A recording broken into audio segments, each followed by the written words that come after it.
Мы снимаем уникальный способ разжигать костер в лесу. Так. Специально берутся обувь. Да, ставятся два лаптя. Ага. Затем делается укрепление.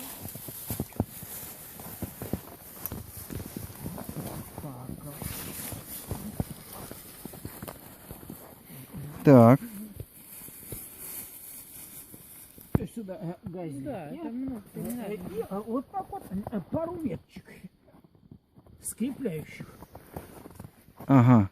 Такая конструкция. И сейчас нужно подносить спичку.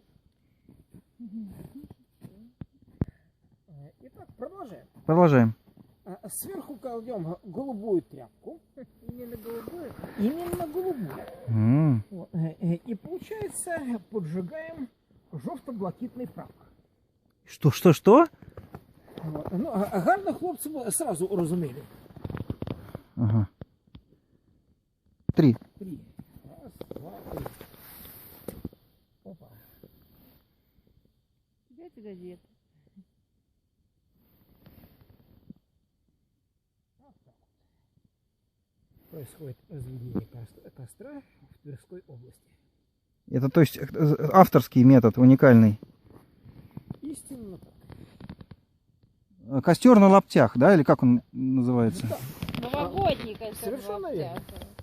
Это нужно делать. В канун туристического года, туристического Нового года, лаптевый костер.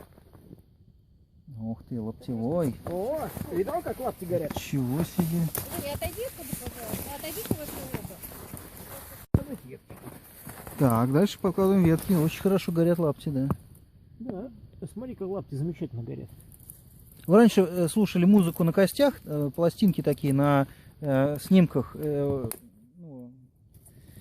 снимки делали?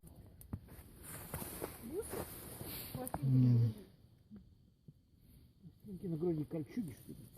Нет.